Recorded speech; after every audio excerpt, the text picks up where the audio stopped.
Hello everyone, welcome back to biology lecture. So last class में हमने asexual reproduction के बारे में डिस्कस किया था, जिसमें हमने fission, budding and vegetative propagation discuss किया था। ओके, एक पॉइंट जो लास्ट क्लास में रह गया वो था स्पोर फॉर्मेशन। 11th स्टैंडर्ड में भी आपने स्पोर फॉर्मेशन के बारे में पढ़ा हुआ है। स्पोर्स क्या होते हैं? स्पोर्स एक स्पेशलाइज्ड स्ट्रक्चर है जो कि अनफेवरेबल कंडीशंस में फॉर्म होते हैं। स्पोर्स में जो ऑर्गेनिज्म हैं लाइक एल्गी हो या फंगाई हो या बैक्टीरिया हो, ये ऑर्गेनिज्म अपने ऊपर एक प्रोटीनेशियस प्रोटेक्टिव कोट फॉर्म कर लेते हैं और उस सीथ के अंदर ये ऑर्गेनिज्म जो है वो डिवाइड हो रहे होते हैं, उसको हम बोलते हैं स्पोर्स। और जब ये डिवाइड हो जाते हैं तो जब कंडीशन वापस से फेवरेबल होता है तो ये ऊपर की जो कोट है वो रप्चर हो जाती है और उसके अंदर से जितने भी स्पोर्स होते हैं वो सारे के सारे बाहर आ जाते हैं। ओके, ये स्पोर्स जो हैं वो 2 टाइप्स के होते हैं, जूस्पोर एंड एप्लानोस्पोर। जैसा कि आप फर्स्ट डायग्राम में देख रहे हो कि क्लेमाइडोमोनास की जो स्पोर्स हैं उस पर आप देखो 2 फ्लैजेला लाइक स्ट्रक्चर दिख रहा है। तो ये फ्लैजेलेटेड स्ट्रक्चर ये शो कर रहा है कि ये जो स्पोर्स हैं दे कैन मूव। तो इस तरीके के स्मॉल मोटाइल स्पोर्स को हम जू स्पोर्स बोलते हैं। जबकि जैसा कि आपको सेकेंड डायग्राम पेनिसिलियम में दिख रहा है कि ये कोनिडिया है। ये कोनिडिया जो है वो लार्ज स्पोर्स हैं जिसमें फ्लैजेला नहीं है, ये नॉन मोटाइल स्पोर्स हैं, इसलिए इनको हम एप्लानोस्पोर्स बोलते हैं। ठीक है, पेनिसिलियम, आई होप आपको पता होगा कि पेनिसिलियम जो है वो एक फंगाई है जिससे फर्स्ट एंटीबायोटिक पेनिसिलिन बनाया गया था। बहुत ही मेजर रोल रहा है पेनिसिलियम का मेडिकल फील्ड में। पेनिसिलियम नोटाइटम करके वो ब्रीड थी जिससे फर्स्ट टाइम पेनिसिलियम बनाया गया था। ठीक है, तो ये था स्पोर फॉर्मेशन, ये भी एक मेथड है एसेक्सुअल रिप्रोडक्शन का। ओके, नेक्स्ट हम आते हैं सेक्सुअल रिप्रोडक्शन में। सेक्सुअल रिप्रोडक्शन में पहले भी आपको बताया था कि जहाँ पे 2 पेरेंट्स इन्वॉल्व हो रहे हों उस मेथड को हम बोलते हैं sexual reproduction. Both male and female gametes fuse to form a zygote and from that zygote the complete organisms develop. This type of reproduction is called as sexual reproduction. ठीक है, सेक्सुअल रिप्रोडक्शन के जो offsprings होते हैं उनको हम offsprings ही बोलते हैं, उनको हम क्लोन्स नहीं बोल सकते क्योंकि वो अपने पेरेंट की तरह सेम नहीं होते। देखिए, सेक्सुअल और एसेक्सुअल में ये एक मेजर डिफरेंस है कि एसेक्सुअल रिप्रोडक्शन के जो ऑफस्प्रिंग्स है they are clones, they are exactly same as that of their parents. लेकिन सेक्सुअल रिप्रोडक्शन के जो ऑफस्प्रिंग्स हैं वो बहुत ही डिफरेंट होते हैं और ये एक एडवांटेज है सेक्सुअल रिप्रोडक्शन का कि जो ऑफस्प्रिंग है उसमें वेरिएशन देखने को मिलता है। अब वेरिएशन आपके लिए एक नया टर्म है जिसको डिटेल में हम जेनेटिक्स में पढ़ेंगे, लेकिन अभी के लिए आप इतना समझ सकते हैं कि variation is the differences among individuals of same species. जैसे कि देखिए, हम अपने सिबलिंग्स की जैसे भी सेम नहीं होते। हमारे अपने सगे भाई बहन जो कि हम एक ही पेरेंट्स से आए हैं लेकिन फिर भी हम एक जैसे नहीं होते क्योंकि वेरिएशंस है। यहाँ पे हम अपने पेरेंट्स की तरह भी बिल्कुल सेम नहीं हो सकते। हाँ, हमारे में सिमिलरिटी होती है, हम अपने पेरेंट्स के सिमिलर हो सकते हैं, हम अपने सिबलिंग्स के सिमिलर हो सकते हैं, लेकिन हम एग्जैक्टली सेम नहीं हो सकते because we are produced by the process of sexual reproduction.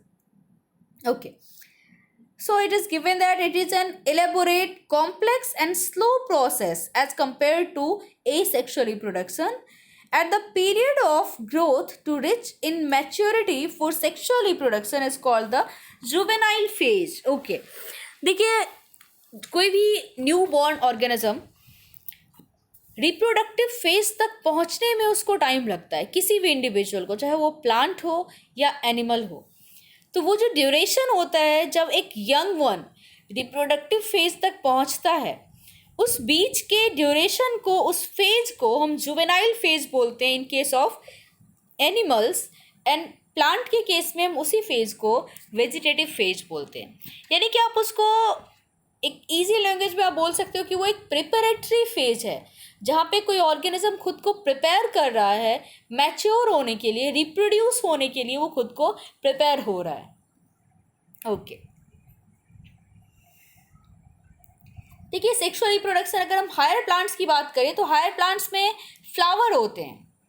Flowering indicates the end of vegetative phase. Vegetative phase का एंड जो है वो हमें फ्लावरिंग से पता चलता है, लेकिन ये फ्लावरिंग का जो ड्यूरेशन है ये सभी प्लांट में अलग अलग होता है।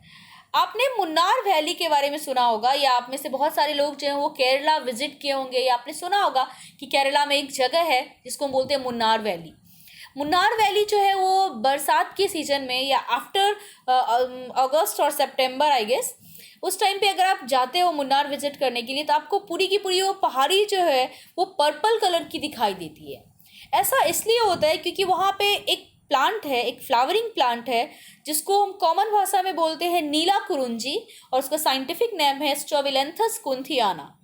तो ये स्ट्रोबिलेंथस कुंथियाना एक ऐसा प्लांट है जिसमें फ्लावर 12 ईयर्स के बाद आता है, यानी कि once in 12 years. Last time 2018 में मुन्नार वैली में फ्लावर्स देखने को मिले थे। अब नेक्स्ट टाइम अगर आपको ये फ्लावर्स देखने हैं तो you must visit Kerala in 2030। Okay, next आपने बैम्बू का ट्री जो है बहुत ही कॉमन है। बैम्बू में जो फ्लावर्स आने का टाइम होता है वो 100 ईयर्स का होता है। बहुत सारे बैम्बू के ट्री ऐसे देखे गए हैं जिसमें 100 ईयर्स के बाद फ्लावर आता है। तो इसलिए ये जो जुवेनाइल फेज है, वेजिटेटिव फेज है, ये हर एक ऑर्गेनिज्म के लिए अलग अलग होता है। अगर हम ह्यूमन बीइंग की बात करें तो ह्यूमन फीमेल के लिए जुवेनाइल फेज माना जाता है अप टू 18 ईयर्स, एंड जबकि मेल के लिए माना जाता है अप टू 21 ईयर्स। तो सबके लिए ये जो जुवेनाइल फेज है वो अलग अलग है। ओके,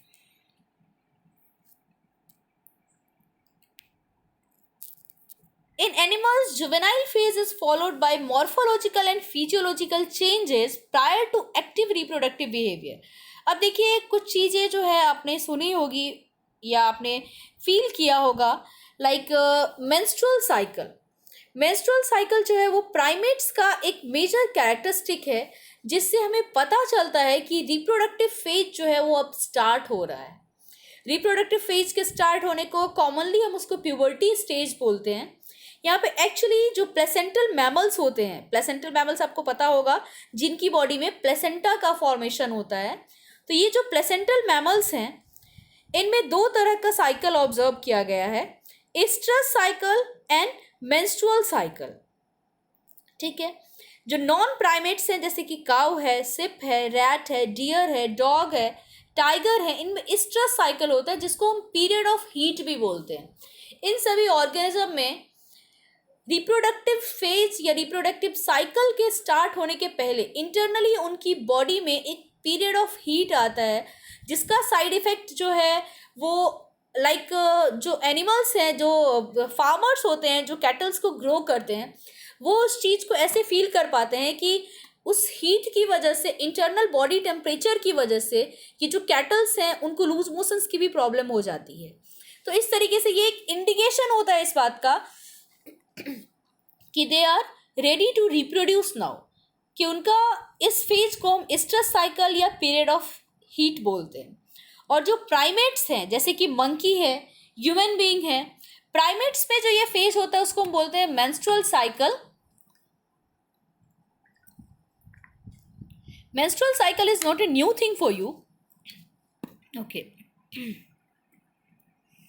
मेंस्ट्रुअल साइकिल जो है उसके बारे में आपने पहले भी बहुत पढ़ा होगा, सुना होगा कि एवरी 28 डेज में हमारी बॉडी में एक ओवम जो है, एक ओवा जो है वो मैच्योर होता है, और वो ओवा हमारे ओवरी से रिलीज होकर के फैलोपियन ट्यूब में आता है। और जब तक फर्टिलाइजेशन नहीं होती तो कुछ टाइम के बाद ये ओवा अपने आप ही डीजेनरेट हो जाता है, और इसके डीजेनरेट होने के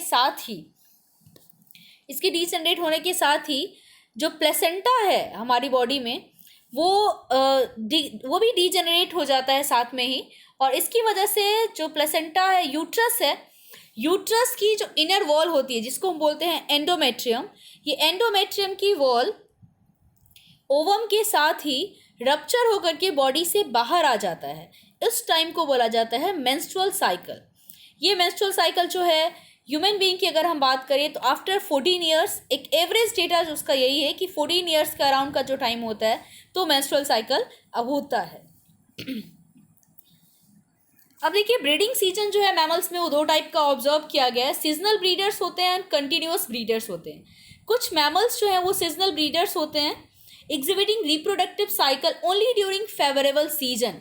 जैसे कि आप देख सकते हो काउ है, शिप है, डॉग है, कैट है, बफेलोज हैं, ये सीजनल ब्रीडर्स होते हैं। जबकि अगर आप माउस की बात करो, रैबिट की बात करो, तो ये कंटिन्यूअस ब्रीडर्स होते हैं।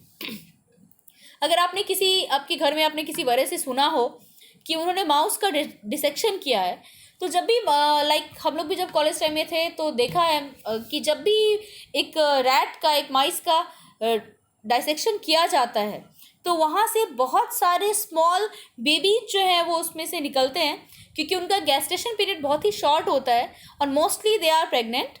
तो इसलिए वो जो कंटिन्यूअस ब्रीडर है और एक साथ में 4 to 5 ऑफस्प्रिंग्स जो है वो प्रोड्यूस करते हैं।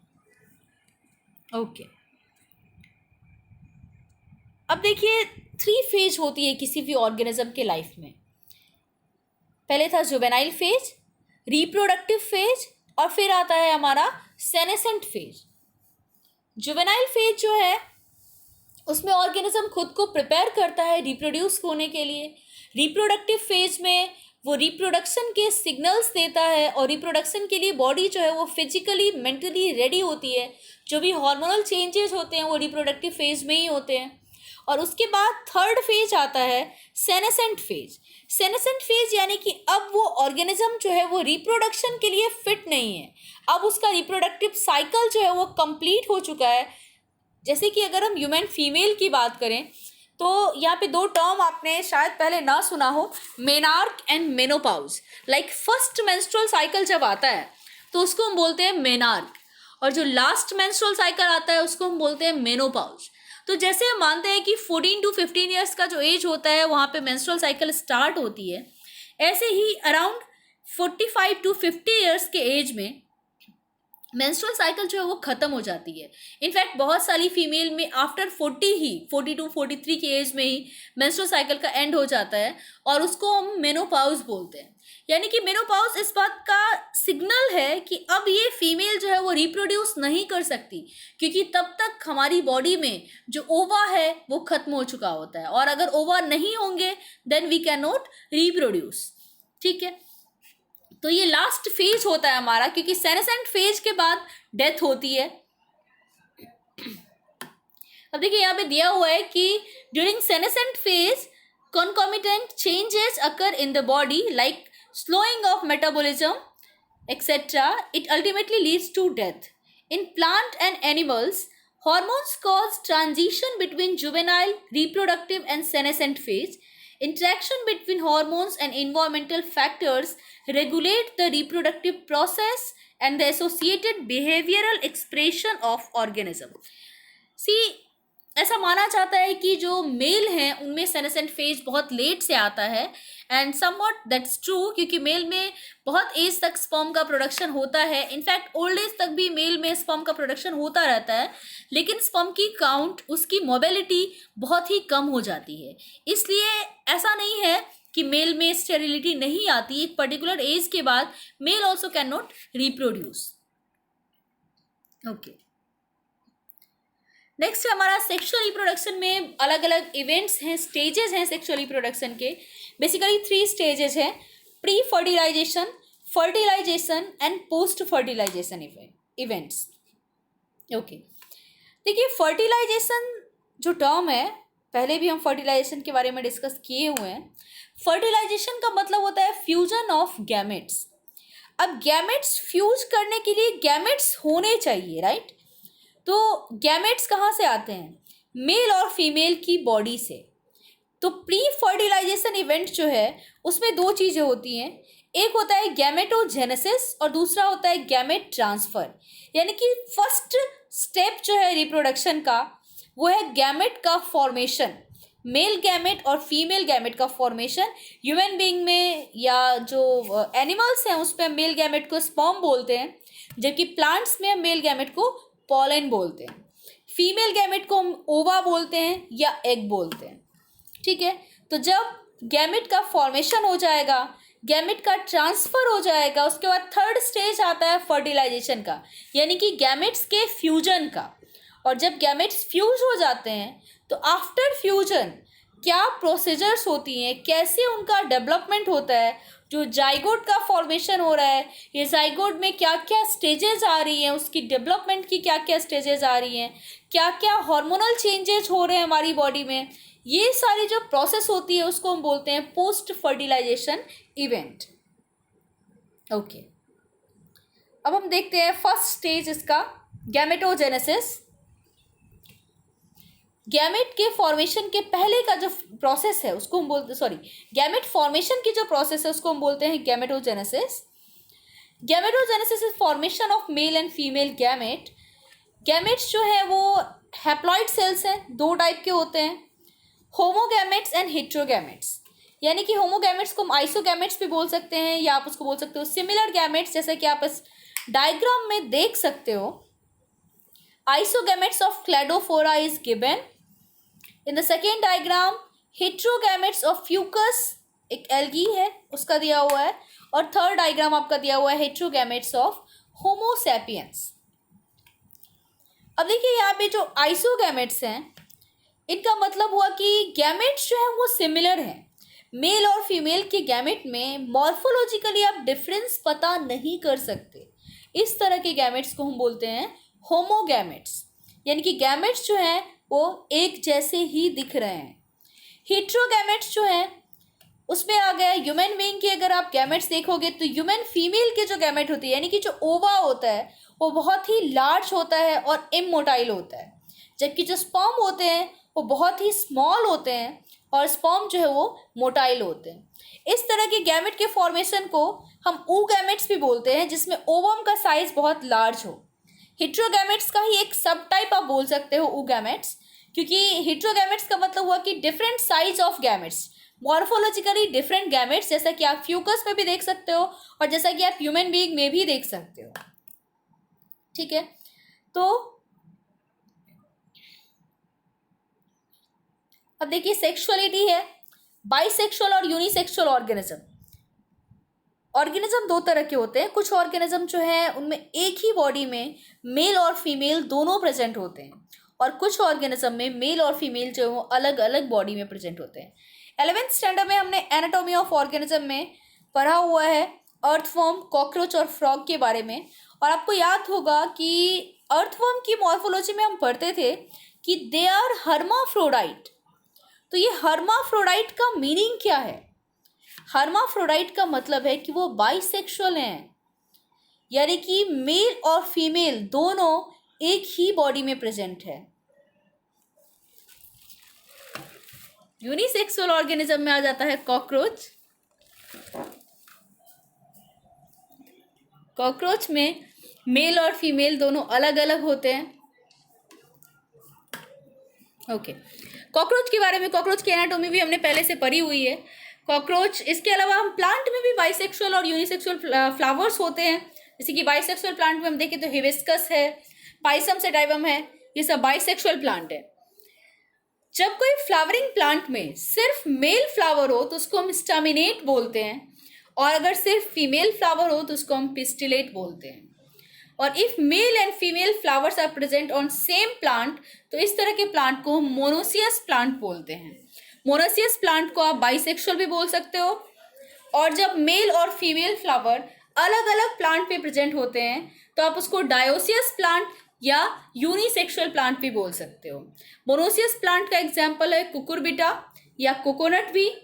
और बाइसेक्सुअल एनिमल्स में हम देखें अर्थवर्म, लीच, ये सब है, ठीक है।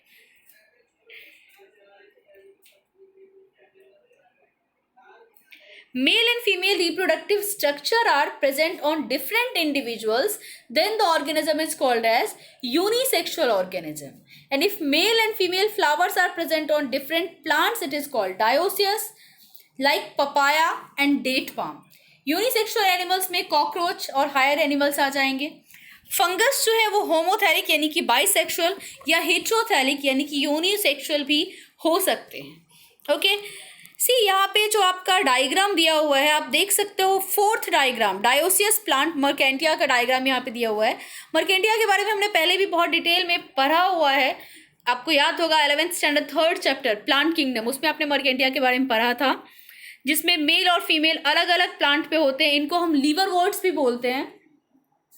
ओके और लास्ट डायग्राम, लास्ट इमेज है आपका एक फ्लावरिंग प्लांट का, स्वीट पोटैटो का दिया हुआ। ये एक बाइसेक्सुअल फ्लावर है, इसमें आप देख सकते हो कि एक ही फ्लावर में कार्पेल एंड स्टैमेन दोनों है। कार्पेल जो है वो फ्लावर का फीमेल पार्ट माना जाता है, जबकि स्टैमेन जो है वो उस फ्लावर का मेल पार्ट माना जा सकता है। आप देख सकते हो कि कार्पेल का जो बेस है वो स्वॉलन बेस दिख रहा है, जिसको हम ओवरी बोलते हैं। उसके बाद ये जो एलोंगेटेड स्ट्रक्चर दिख रहा है इसको हम बोलते हैं स्टिग्मा और स्टाइल, एंड जो ये फ्लैटेंड उसका टिप का पोर्शन दिख रहा है उसको बोलते हैं स्टिग्मा। और स्टामेन में जो ये फिलामेंट लाइक स्ट्रक्चर है इसको फिलामेंट बोलते हैं, और ऊपर में जो स्वॉलन स्ट्रक्चर दिख रहा है इसको हम एंथर बोलते हैं। ओके तो ये एक बाइसेक्सुअल फ्लावर है जिसमें मेल और फीमेल दोनों ही प्रेजेंट हैं इन द सेम फ्लावर। ठीक है, ओके प्री फर्टिलाइजेशन इवेंट जो है हमारा, गैमेट का फॉर्मेशन कैसे होता है, मियोसाइट्स क्या होते हैं, कितने क्रोमोसोम होते हैं किस इंडिविजुअल के अंदर, ये हम नेक्स्ट लेक्चर में डिस्कस करेंगे। तब तक आप सेक्सुअल एंड एसेक्सुअल रिप्रोडक्शन के बारे में डिटेल में एक बार पढ़ जाइए एनसीईआरटी से, क्योंकि एनसीईआरटी जो है वो किसी भी चीज़ के लिए बेस है। आप नीट का एग्जाम दो या कोई भी कॉम्पिटेटिव एग्जाम आप देते हो, बोर्ड एग्जाम्स के लिए भी NCERT is the base for everything. So please go through the NCERT book, and जो भी आपके डाउट्स हैं वो आप नीचे कमेंट में मुझे लिख के बता सकते हो। Thank you so much.